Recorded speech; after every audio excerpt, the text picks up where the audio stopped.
Hi everyone, I'm Chelo Forés and I'm going to present my paper Manga Hamlet, Blending Shakespeare with Themes of Culture. I will start with the introduction, objectives, theoretical framework and methodology, and then I will go through discussing manga as popular media for Shakespeare's adaptations, discussing Manga Hamlet as a Shakespearean appropriation, Hamlet as a visionen, the result of blending Shakespeare with manga subculture, and finally conclusions. In the 21st century, the concept of Shakespeare and the interpretation of his plays are being modified under the trend of non-canonical fiction, popularizing the playwright in culturally diverse social spaces. I have focused on non-canonical Shakespearean fiction such as Manga Hamlet as case study for its narrative possibilities to update and popularize the classics and its cultural impact, especially on younger generations. Thus, the objectives of this work are to study manga as a vehicle to adapt Shakespeare's plays, to study manga Hamlet as a non-canonical appropriation, analyzing both text and image, and to analyze how, through popular culture, non-canonical Shakespearean fiction products such as manga recycle the Shakespearean legacy from a critical point of view. Two basic concepts are essential to study how Shakespeare's plays are being appropriated under the trend of non-canonical fiction, such as manga. Pierre Bourdieu's concept of cultural capital and Julia Kristeva's concept of intertextuality.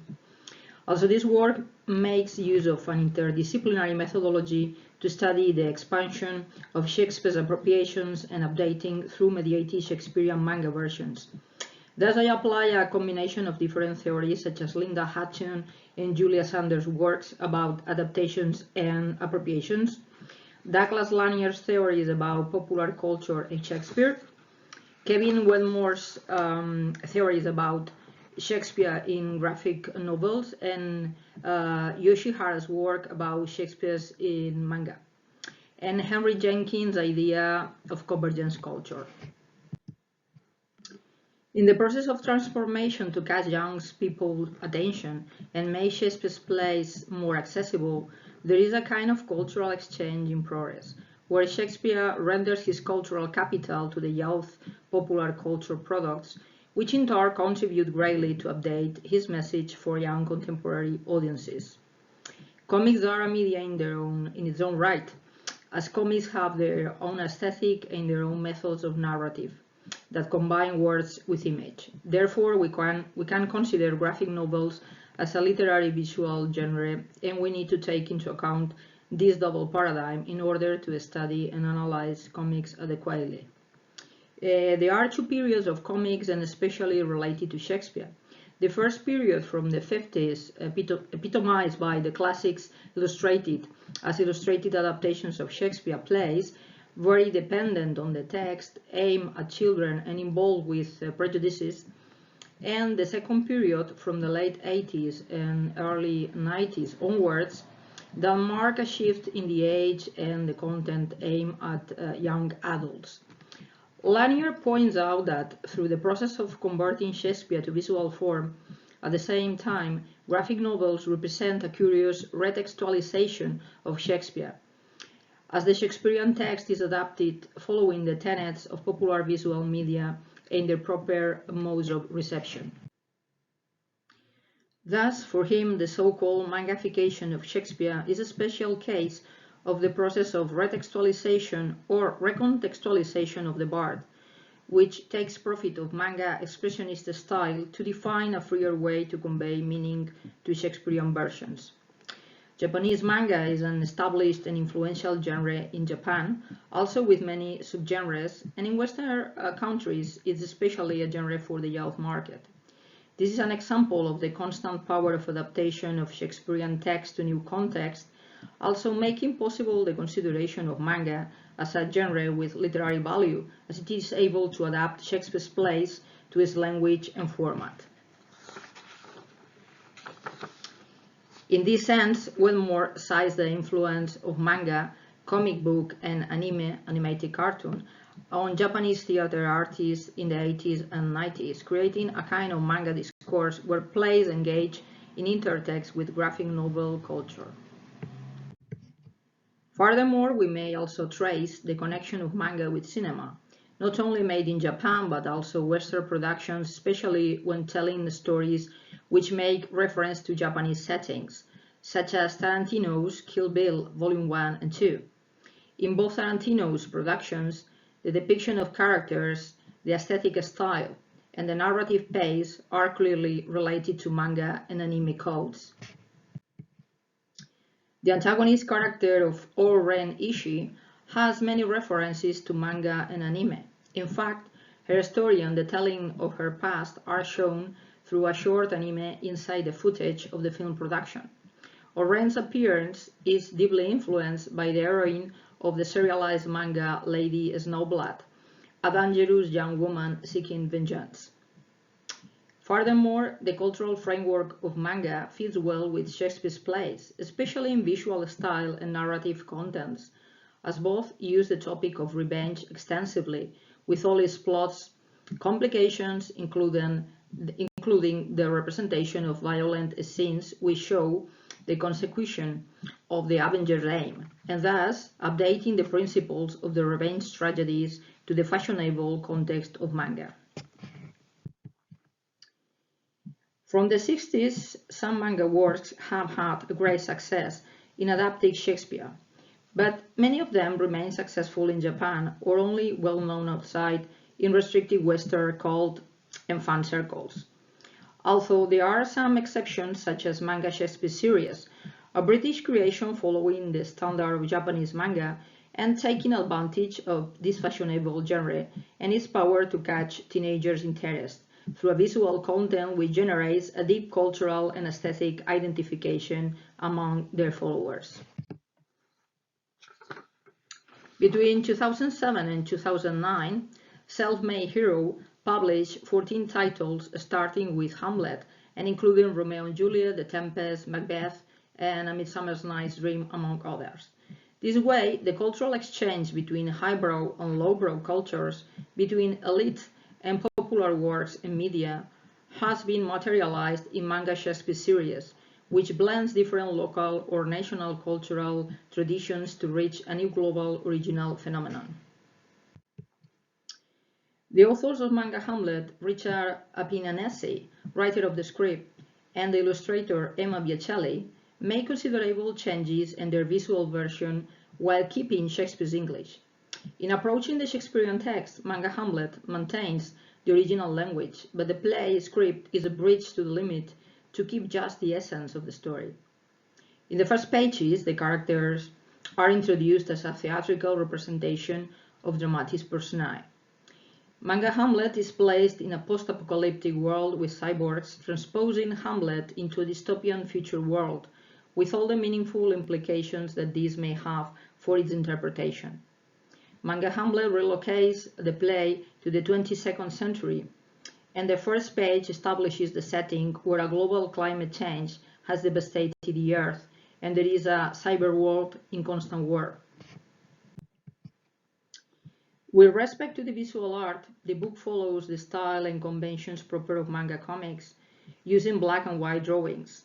Besides, the images are not within restricting margins, and the size of panels is irregular and more dynamic than in conventional comics, thus reaching great expressionistic effects that reinforce the literary passages chosen from Shakespeare's text. Manga Hamlet shows its freedom in adapting the classic through the changes in visual style and narrative, geographical and temporal setting, and also text cuts. Notwithstanding, the main plot of the play remains untouched, and the language is Shakespeare's English. Thus, the modifications operated on Hamlet, both the character and the play, make them evolve and update to fit into the new context according to its new younger public, but at the same time, its original essence is also preserved. Manga Hamlet was created by non-Japanese artists for non-Japanese readers, but following manga genre conventions and applying its stereotypes. Therefore, here, the Prince of Denmark follows the Japanese tradition of representing the main male character as a beautiful boy called Bishonen, as the modern stereotype of the young tortured hero in an attempt to create an authentic manga framework to attract younger readers. In Manga Hamlet, the archetype of Bishonen is depicted as a slim, dark figure with a mother-dyed hairstyle surrounded by mystery and languidness. Also, as a typical Bishonen, he appears with distinctly feminine facial features but with a strong male body. Bishonen is a Japanese term that describes a popular East Asian aesthetic which defines a young man whose beauty and sexual appeal transcends the boundary of gender and sexual orientation. The concept of the Bishonen related to homoerotic ideals seems to have its roots in medieval Japanese history and its later representations in the traditional Japanese theater known as kabuki. Therefore, the archetype of Bishonen connects all high culture traditions with modern popular representations for younger audiences. Notwithstanding its diverse influences, it seems quite probable that the modern concept of the Bishonen in manga was the result of glam rock aesthetic impact of the 70s. Thus, through Manga Hamlet, the Shakespearean character of Hamlet enriches his features and widens his scope, committing himself to teenage subcultures and rock symbolism, connected to the background of the Bishonen aesthetics and its homoerotic message. In the 21st century, the successful boys bands of the so-called K-pop from South Korea and the J-pop from Japan are also using this androgynous aesthetic with an image close to that of Bishonen manga heroes. Manga has a constellation of subgenres, each focused on its own topics, with its own features and addressed to a specific public. This manga archetype of the beautiful boy is, in fact, a very usual character in the girls' manga subgenre called shoujo, and also known in the subgenre shonenai, which is about gay young men. Then, using these subgenres codes and their drawing style, consequently places Manga Hamlet in the shoujo manga narrative, also using some shades of the shonenai subgenres. In this sense, Yoshihara remarks that manga renovation of Shakespeare can work to problematize gender issues, reworking them under the subgenre called redikomi, ladies' comics, created for young adult women, which can have more sexually explicit material than shoujo manga for younger readers. Therefore, new manga versions contribute to redefine the concept of Shakespearean characters and the interpretation of Shakespeare's plays, defying canonical visions in favor of politically more progressive positions. Through the use of the vision and archetype, hidden original features of the Shakespearean character emerge, showing some shades of his personality that have not been explored conveniently yet.